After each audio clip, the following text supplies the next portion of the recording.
केंद्र की सरकार ने और भारतीय जनता पार्टी ने जो षड्यंत्र किया, उन सारी बाधाओं को दूर करते हुए सरकार ने बिहार में जाति आधारित गणना करा ली।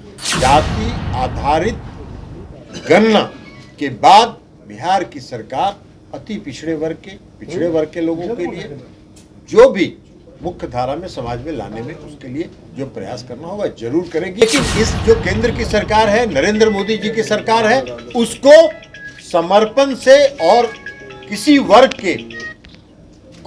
के उत्थान से कोई लेना देना नहीं। हम जो जाति आधारित गणना बिहार में हुई, उसके लिए हम बिहार की जो महागठबंधन की सरकार है उसको हम बधाई देते हैं, इसलिए कि सारी बाधाओं को दूर करते हुए सारे षड्यंत्र जो जाति आधारित गणना को रोकने के लिए केंद्र की सरकार ने और भारतीय जनता पार्टी ने जो षड्यंत्र किया, उन सारी बाधाओं को दूर करते हुए सरकार ने बिहार में जाति आधारित गणना करा ली।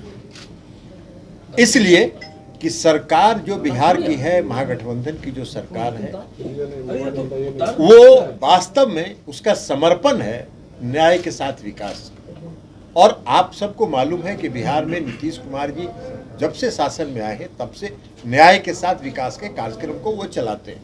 न्याय के साथ विकास का मतलब ही है कि समाज के सभी वर्ग के साथ न्याय, और जो समाज में सबसे पिछले पंक्ति में खड़े हैं उनके साथ विशेष अवसर देके उनको मुख्य धारा में लाया जाए। तो ये उनका समर्पण है।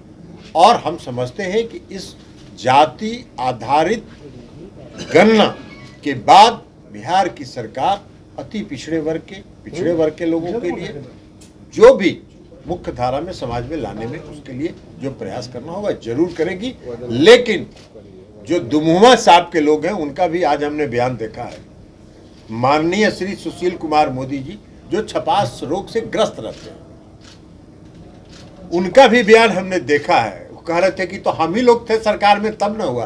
अरे पूरा बिहार जान रहा है कि प्रधानमंत्री से प्रतिनिधि मंडल मिलने में 1 महीने का विलंब हुआ क्योंकि आप उसमें शामिल ही नहीं होना चाहते थे।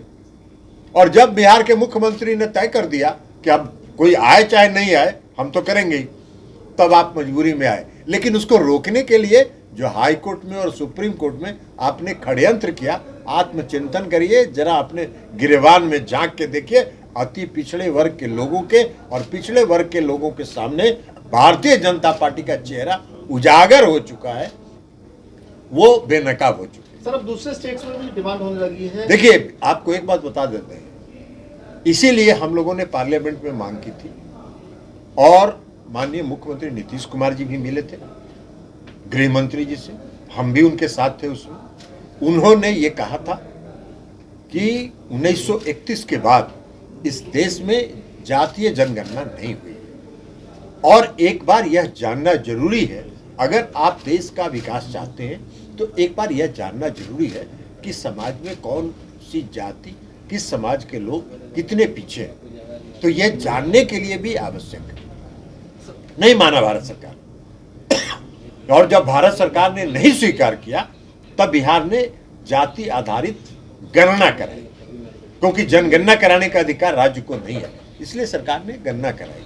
लेकिन आज की तारीख में यह पूरे देश की मांग है, पूरे देश की आवश्यकता है कि जाति आधारित जातीय जनगणना हो और देश में पहली बार 1931 के बाद एक बार सबों के सामने देश की आबादी में किस वर्ग के लोग कितने हैं इसकी जानकारी देश को प्राप्त हो जाए। राहुल गांधी ने सबसे पहले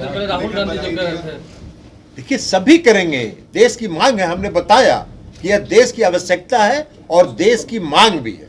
हर राज्य में यह मांग उठ रही है। लेकिन इस जो केंद्र की सरकार है, नरेंद्र मोदी जी की सरकार है, उसको समर्पण से और किसी वर्ग के उत्थान से कोई लेना देना नहीं। आप एक बात बताइए कि जिसको समर्पण होता है वो करता है ना जी। महिला आरक्षण संसद में और विधानसभा में आप तो लागू करिएगा 10 साल के बाद,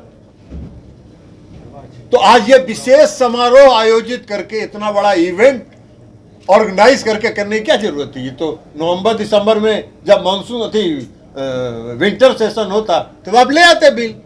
तो इनको करना कुछ नहीं रहता है, ये प्रचार में अपना इनकी रुचि रहती है, वो प्रचार करेंगे। उसका इवेंट मैनेजर, हम तो कहते हैं आजकल इस देश के प्रधान सेवक, इस देश के प्रधान सेवक अब प्रधान इवेंट मैनेजर हो गए, तो इसलिए इवेंट मैनेज करते हैं। आज भी आपको भी कह रहे हैं, हम आपको कोई दोष नहीं देते हैं, आपका जो मैनेजमेंट है वह प्रोड्यूसर डायरेक्टर जो इस मीडिया के अभी बने हुए इस देश के माननीय गृह मंत्री जी उनके नियंत्रण में है। और ये सब डराने धमकाने के लिए ये सब किया जाता है बीच बीच में। बीबीसी में रेड हुआ था कि नहीं हुआ था? क्यों हुआ था रेड? भाई आप मोदी जी तो इमरजेंसी के दौरान और बाद में बड़ा तारीफ करते थे सब लोग बीबीसी का, बड़ा निष्पक्ष है, और आपके खिलाफ जब बोल रहा है तो वो हो गया निष्पक्ष, उसकी निष्पक्षता समाप्त हो गई। तो जो मीडिया आपका प्रचार करेगा, आपका गुण गाएगा, वो निष्पक्ष है, और जो आपका प्रचार नहीं करेगा, आपकी आलोचना करेगा, उसके यहाँ छापा मरवाइएगा, सीबीआई का, ईडी का, इनकम टैक्स का, और उसको भयभीत करने का प्रयास करिएगा। यह भी भयभीत करने का एक प्रयास है, ये प्रयास सफल नहीं होगा। अब 24 बहुत नजदीक है, इनकी विदाई तय है। सर एक छोटा सा बिहार सवाल है कि आप राष्ट्रीय अध्यक्ष हैं, सुशील मोदी कह रहे हैं कि आपकी पार्टी में बड़ी टूट होने वाली है, ये आपको विलय करना है। बिल्ली के भाग से सिक्का टूटता है? बिलाई के भाग से सिक्का नहीं टूटेगा। सुशील मोदी जी को कहिए मगन रहे, अपना पीठ थपथपाते रहे, और भारतीय जनता पार्टी अगर खुश हो जाए तो 2024 में उनको दे दे।